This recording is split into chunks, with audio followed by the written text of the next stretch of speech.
Ողջույն, եթերում հարցազրույցն է, զրուցակիցս Գիտությունների ազգային ակադեմիայի Արևելագիտության ինստիտուտի տնօրեն Գոհար Իսկանդարյանն է։ Բարև ձեզ։ Բարև ձեզ։ Շնորհակալ եմ Տիկին Իսկանդարյան հրավեր ընդունելու համար։ Եվ այսպես մեր այսօրվա քննարկման առարկան Իրան-Միացյալ Նահանգներ բանակցություններն են։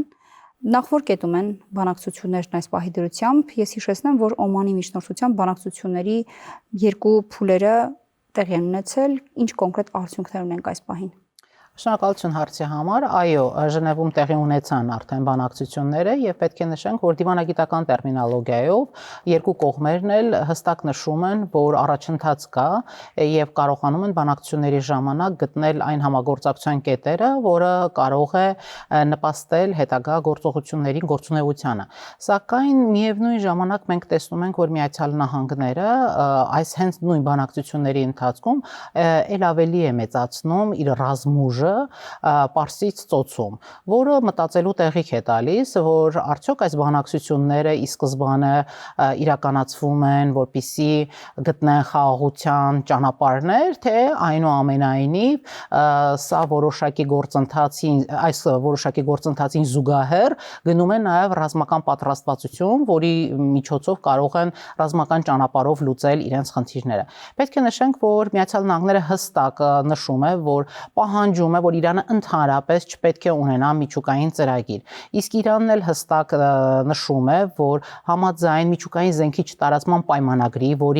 որը ինքը կնքել է ժամանակին, ինքը իրավունք ունի խաղաղատոմ ծրագրի շրջանակներում հարստացնել ուրան։ Այսինքն մենք տեսնում ենք, որ այս հատվածում է բախվում Իրանի եւ Միացյալ Նահանգների տեսակետները։ Բայց պետք է մեր ունկնդիրներին հիշեցնեմ նաեւ, որ ժամանակին 2015 թվականին այս ծրագրի շրջանակներում Իրանի միջուկային ծրագրի շրջանակներում արդեն եկել էին համաձայնության համատեղ գործողությունների համապարփակ ծրագիրը, որը Թրամփը ժամանակին 17 թվականին պատրեց եւ ասաց, որ նա անպետք թուղթ է եւ հստակ նշեց, որ բացի ուրանի հարստացումից Միացյալ Նահանգների համար խիստ կարեւոր է, որ Իրանի Իսլամական Հանրապետությունը չպետք է զարգացնի նաեւ իր հրթիռաշինությունը, որը ինչպես մենք գիտենք յուրաքանչյուր երկրի պաշտպանողականության կարեւոր ատրիբուտներից մեկն է եւ Իրանը հստակ նշեց, որ դա իր կարմիր գիծն է եւ երբեք չեն կանգնելու սրա առաջ։ Այսինքն հիմա մենք տեսնում ենք, որ գոնե այս պահի դրությամբ Միացյալ Նահանգները հրթիռների մասին, այլևս հրթիռաշինության մասին այնքան ընդգծված չի խոսում, այլ պարզապես խոսում է, որ Իրանը չպետք է հարստացնի ընդհանրապես ուրան։ Այսինքն այստեղ է, որ բախվում են նրանց տեսակետները։ Այսինքն բանակցությունները փակուղային են։ Իրականում, երբ որ մենք լսում ենք դիվանագետներին, նրանք նշում են, որ բանակցությունները հատկապես երկրորդ ռաունդից հետո, որ բավական ինտենսիվ են գնացել եւ արդյունավետ են եւ տեսնում են, որ կարող են առաջ շարժվել։ Այս պահին նրանք չեն խոսում։ Արդյունավետությունը այն է, որ նրանք փորձում են հասկանալ, ինչպես պետք է շարունակել համագործակցությունը։ Օրինակ, նախորդ պայմանագրի ժամանակ 2015-ին համաձայնության են եկել, որ Իրանը ընդհանրապես կարող է 3.5%-ով հարստացնել։ Այս պահին ես կարծում եմ, որ հենց այս հարթության մեջ է բանակցությունները, թե որքան, քանի տոկոսով կարող է ուրան հարստացնել, թե ընդհանրապես չպետք է հարստացնել ուրանը։ Սրա շուրջ է հիմնական բանակցությունները, կարծում եմ։ Կողմերից որևէ մեկը որևէ պարագայում չի գնա այդ կարմիր գծերից զիջման։ Իրականում հենց այս ճնշումները եւ տարածաշրջանի գերլարումը իմ կարծիքով միտված է հենց դրան, որպեսզի կողմերը ամենքը մեկը մյուսի վրա գործադրի այնպիսի մեծ ճնշում, որպեսզի կարողանան որոշակի զիջումներ կորզել։ Հենց Միացյալ Նահանգների այսքան կենտրոնացած ուրեմն ավիակիրները, ինքնաթիռները նշեն, որ կուտակված է մոտ ուրեմն F-35, F-22, F-16 տիպի 50 ինքնաթիռներ, որոնք իսկապես բավական մեծ զինուժ է այս պահին Պարսից ծոցում կուտակված եւ պետք է արձանագրեմ, որ իրաքյան պատերազմից ի վեր այսքան ամերիկյան ռազմուժ չէր կենտրոնացվել Պարսից ծոցում։ Սա ցույց է տալիս, որ նրանք հստակ Իրանի Իսլամական Հանրապետությանը փորձում են դնել մի իրավիճակի մեջ, որ կամ մեր պայմաններով է կնքվելու պայմանագիրը, կամ մենք սկսենք ռազմական գործողություն Իրանի Իսլամական Հանրապետության դեմ։ Եվ պետք է նշեմ, որ բավական ակտիվ նաեւ սկսել է պատրաստվել Իսրայելը, որը հստակ հայտարարել է, որ իրենք եւս անմասն չեն մնալու եւ աջակցելու են Միացյալ Նահանգներին, եթե Միացյալ Նահանգների նախագահը վերջնական որոշում կայացնի, որ պետք է պատերազմական գործողությունների ճանապարհով լուծել այս հարցը։ Բայց եթե այդքան զենքի եւ զինտեխնիկայի կուտակում կա արդեն Պարսից ծոցում եւ Միացյալ Նահանգները ուզենար հարվածել Իրանին, ինչին պիտի սպասեր։ Միգուցե դա ուղղակի բանակցություններում Իրանին հնարավորինս ճնշելու գործիք է օգտագործվում։ Իրականում տեղի ունեցավ լրատվականներում որոշակի արտահոսք, որի համաձայն ուրեմն Իրանի Իսլամական Հանրապետությունը ստացել է Չինաստանից Դոնֆենգը հրթիռային համակարգը, որը մի փոքր փոխում է սցենարը, այն ինչ որ Միացյալ Նահանգները պատրաստվում էր եւ պատկերացնում էր, որ առանց լուրջ գործողությունների կարող է կարճաժամկետ իրավիճակում ոչ մեծ զոհերի քանակով, ոչ մեծ ուրեմն արհավիրքների գնով կարողանա հարցը լուծել, այս հրթիռները, որոնք ստացել է Չինաստանից Իրանի Իսլամական Հանրապետությունը, եթե դա իսկապես իրականություն է, որովհետև սրա մասին խոսում են, բայց միշտ հստակ նշում են, որ վստահ չեն ստացել են, թե չեն ստացել, այսինքն արկա է այս հրթիռները Իրանում, թե չէ, սա փոխելու է իրավիճակը իմ պատկերացմամբ, այսինքն Իրանի Իսլամական Հանրապետությունը գնալու է ուրեմն կոշտ քաղաքականության եւ երեք մենք հենց լսեցինք Իրանի Իսլամական Հանրապետության հոգեոր առաջնորդի հստակ ելույթը, որի մեջ նա նշում էր, որ այո, ամերիկյան նավերը, որոնք գտնվում են Պարսից ծոցում, բավական վտանգավոր են, բայց կան զենքեր, որոնք կարող են շատ լուրջ վնասներ հասցնել այդ ավիակիժներին, այսինքն մենք ենթադրում ենք, որ խոսքը գնում է հենց չինական այս հրթիռների մասին, որովհետեւ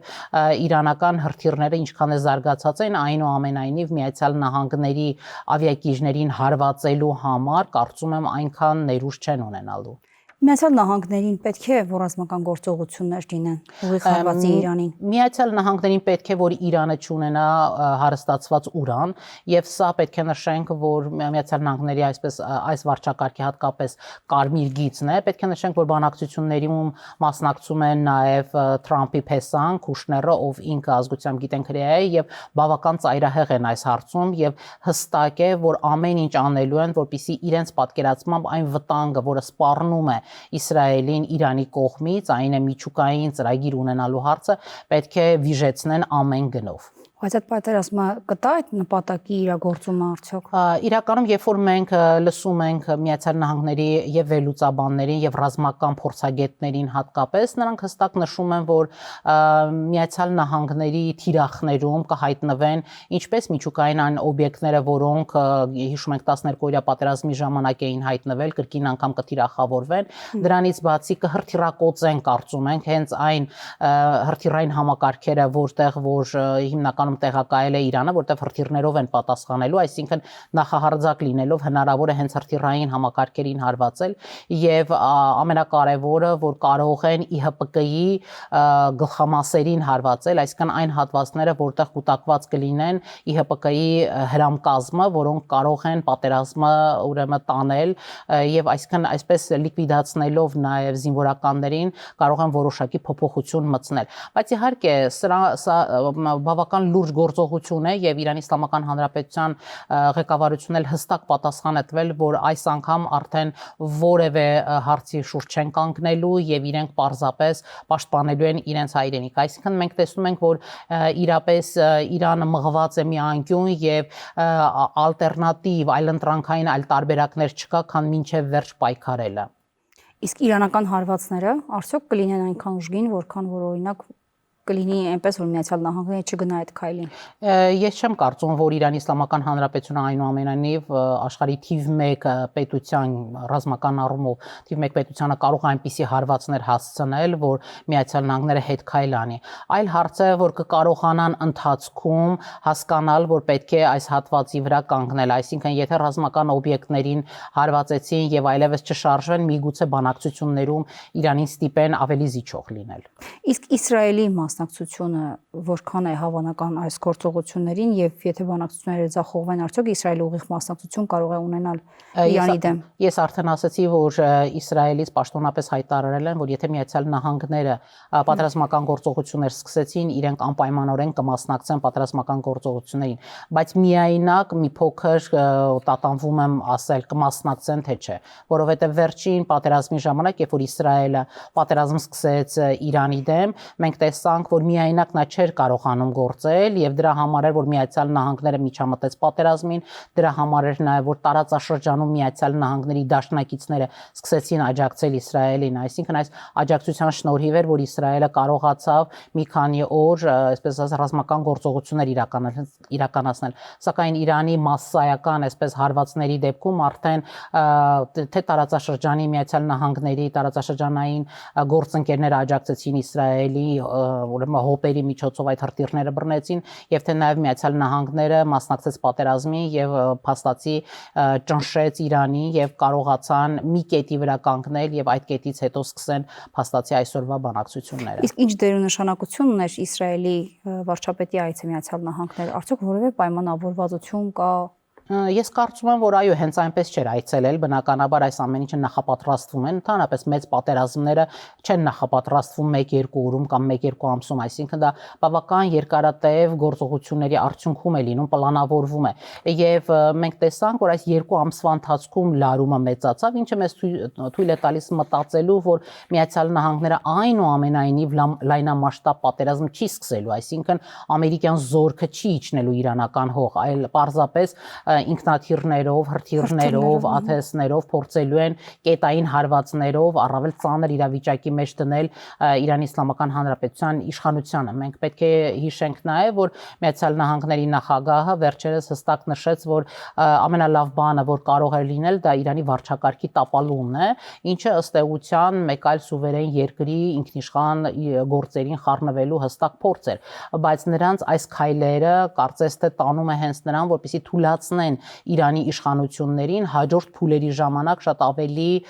խորը հարվածներ հասցնելու համար։ Բայց արտաքին վտանգի արկայությունը արդյոք չի համախմբի Իրանի ներսում տրամադրությունները։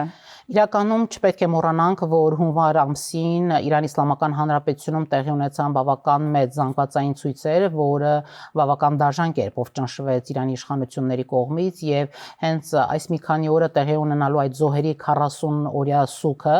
արարողությունը եւ բնականաբար միշտ այդ արարողության ժամանակ կրկին անգամ վերաթարմանում է այն վիշտը եւ մարդիկ կրկին փողոց են դուրս գալիս եւ կրկին պայքարելու են իշխանությունների դեմ, բայց սա բնականաբար չի վերաբերվում ամբողջ Իրանի ժողովրդին, բնականաբար կա բավական մեծ զանգված, որը համակիր է Իրանի Իսլամական Հանրապետության արժեհամակարգին եւ նրանք գտնում են, որ այն համակարգը եւ այն ապրելակերպը եւ այն ամենը, ինչ որ Իրանի այսօրվա իշխանությունները անում են, իրենց դուր է գալի եւ իրենց շահերից է բխում։ Դրա համար ես չեմ կարծում, որ այնուամենայնիվ ներսից կկարողանան որևէ խնդիրներ իրականացնել, մանավանդ հաշվի առնելով, որ Իրանի պետական համակարգը բավական կայուն է, այսինքն մենք չենք տեսնում, որ պետական համակարգի մեջ ճեղքեր լինեն, որ որևէ ինստիտուտ դժգոհություն հայտնի, որևէ պաշտոնական թև, պաշտոնական գիծ դժգոհություն հայտնի Իրանի Իսլամական Հանրապետության որդեգրած քաղաքականության նկատմամբ։ Տիկին Իսկանդարյան, եթե վատագույն սցենարը զարգանա եւ Միացյալ Նահանգները որոշի ուղիղ հարվածներ հասցնել Իրանին, ինչպիսին է կլինի Իրանի գործընկեր պետությունների արձագանքը այս ամենին, ուղիղ մասնակցության, անուղղակի կերպով աջակցության։ Իրականում պետք է նշեմ, որ այո, եթե Աստված մի արածը հարվածները այնուամենայնիվ լինի Իրանի նկատմամբ եւ Իրանն էլ բնականաբար պատասխան է տալու եւ Իրանի իշխանությունները հստակ պատասխան են հստակ նշել են, որ հարվածելու են բոլոր այն տարածքներում, որտեղից որ իրենց վրա հրթիռներ են գալու, անկախ նրանից, թե այդ երկիրն է ուղարկել, թե այդ երկրում տեղակայված բազայից, ամերիկյան բազայից է դուրս եկել, այսինքն նրանք ռմբակոծելու են ոչ թե այդ երկրին, այլ այդ երկրի տարածքում գտնվող ամերիկյան բազաներին։ Եվ պետք է նշեմ, որ տարածաշրջանի մի շարք երկրներ, այդ թվում Թուրքիան, Սաուդյան Արաբիան, Միացյալ Նահանգներին կոչով դիմել են, որպեսզի ծայրահեղ քայլերի չդիմի, որովհետև դա անկանխատեսելի իրավիճակ կստեղծի տարածաշրջանում, քաոսային իրավիճակ կստեղծի, որովհետև այնուամենայնիվ Իրանի Իսլամական Հանրապետությունը բացի ռազմական որոշ պոտենցիալից նաև ունի տարբեր երկրներում ստեղծում իր ցանցերը, որոնց միջոցով կարող են բավական լուրջ իրավիճակներ ստեղծել Միացյալ Նահանգների համար։ Իսկ ինչ վերաբերում է գործընկեր պետություններին, ապա պետք է նշենք, որ գրեթե բոլոր երկրները կոչ են անում, որ խնդիրը լուծեն դիվանագիտական ճանապարհով, որովհետև Աստված մի արածը պատերազմի դեպքում բնականաբար փախստականների հոսք է լինելու, այս դեպքում նաև Հայաստանի Հանրապետությունը մեծ հոսք լինելու եւ ես վստահ չեմ, որ մենք կկարողանանք այդ ծավալի ուրեմն փախստականների ընդունել եւ կարողանալ այդ խնդիրները լուծել։ Իսկ այլ ռիսկեր անվտանգային տնտեսական էներգետիկ առումով, եթե էլի ձեր ասածով Աստված մի արած նման պատերազմ լինի, Հայաստանի համար ինչպիսին է կլինի այդ ռիսկերը։ Իրականում մենք պետք է արձանագրենք, որ իմ կարծիքով երկարաժամկետ պատերազմի մասին խոսք չի լինելու։ Ինչպես եղավ 12-օրյա պատերազմը, այսինքն թիրախային հարվածելու են եւ սա չի կարող բերել շատ մեծ խնդիրների։ Չեմ էլ կարծում, որ Իրանի Իսլամական Հանրապետությունը այն աստիճան ներուժ ունի, որ երկարատև պատերազմ կարող է վարել Միացյալ Նահանգների հետ։ Այստեղ ես մոռացա նաեւ հիշեցնել, որ հենց այս օրերին ուրեմն Պարսից ծոցում Հորմուզի նեղուցում նաև զորավարժություններ են անում Չինաստանի, Իրանի եւ Ռուսաստանի զինված ուժերը, այսինքն սա էլ է ուժի ցուցադրություն, որ իր ռազմավարական գործընկերները այնուամենայնիվ Իրանին աջակցում են որոշակի հարցերում։ Եվ վերջին հարցը սցենար կա, որ Բախումը սահմանափակվի եւ եթե նույնիսկ դա տեղի ունենա, գոնե ամբողջ տարածաշրջանը չներքաշվի դրա մեջ։ Իմ ամբողջ հույսն էլ է դա, որ նախ հույս ունենք, որ ընդհանրապես չի լինի որևէ հարված եւ Ժնևում 3-րդ, 4-րդ կամ 5-րդ ռաունդներում կգան որոշակի համաձայնության, որը կլինի եւ Իրանի Իսլամական Հանրապետության շահերից բխող եւ Միացյալ Նահանգների պահանջներից բխող, այսինքն կգտնեն այդ ոսկե միջինը եւ կկարողանան կանխել ընդհանրապես որևէ ռազմական գործողություն։ Իսկ եթե չգան եւ այնուամենայնիվ գործը հասնի ռազմական գործողության, ես հուսով եմ, որ գոնե այո սահմանափակվեն կետային հարվածներով միայն ու միայն ռազմական կետերի վրա։ Իմիջիայլոց Տիկին Իսկանդարյան, մի բան էլ Իրանի սպասվող գրավոր առաջարկ պիտի տեղի ունենալ։ Ինչ առաջարկի մասին է լինելու խոսքը։ Իրենց մարտավարությունն է, թե իրենց առաջնահերթություններն են։ Խոսքը վերաբերվում է Միացյալ Նահանգների կողմից։ Իրանը պիտի ներկայացներ գրավոր առաջարկներ Միացյալ Նահանգներին։ Իրանի Իսլամական Հանրապետությունը ներկայացնում է իր թեզերը, որոնք են իր կարմիր գծերը, որոնցից անդին ինքը չի կարող անցնել։ Իր կարմիր գծերն են, արդեն նշեցի, որ Իրանը պետք է ունենա իր հրթիռաշինությունը։ Իրանի կարմիր գիծն է, որ Իրանը պետք է ունենա հարստացնելու իրավունք, որտեղ ինքը միջուկային զենքի չտարածման պայմանագրի անդամ է, այսինքն եթե այդ պայմանագրի անդամ ես, ըստ պայմանագրի դու իրավունք ունես խաղաղ նպատակներով հարստացնել ուրան։ Այլ հարց է, եթե այդ հարստացումը խաղաղ նպատակով չէ, դրա համար կա ատոմային էներգիայի միջազգային գործակալությունը, որը կարող է արձանագրել եւ պատժիչ գործողություններ ծավալել տվյալ երկրի նկատմամբ, բայց որ համ երկիրը այդ պայմանագրի անդամ է, համ էլ դու նրան պատժում ես, մի հատ էլ դրա համար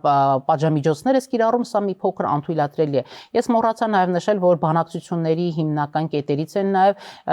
եթե Միացյալ Նահանգները պահանջում է, որ Իրանը ընդհանրապես չպետք է հարստացնի ուրան, Իրանն էլ իր կողմից պահանջում է, ուրեմն պետք է հանեք ընդհանրապես բոլոր տեսակի պատժամիջոցները եւ երկիրը պետք է կարողանա զարգացնել իր տնտեսությունը։ Իրանը իր կարմիր գծերից հետ քայլ կանի, եթե պատժամիջոցները Միացյալ Նահանգները առաջին քայլով որոշակիորեն դուրս բերեն։ Բանակցությունները եւ նրանք փորձում են հասկանալ, կարող են գտնել այդ կետերը, այսինքն այդ ամենը պետք է բանակցությունների ընթացքում փորձեն հասկանալ, որոնք հենց հիմա գործընթացի մեջ են։ Շնորհակալ եմ զրույցի համար։ Շնորհակալություն ձեզ։ Զրուցակիցս Իրանագետ Գոհար Իսկանդարյանն էր, կհանդիպենք։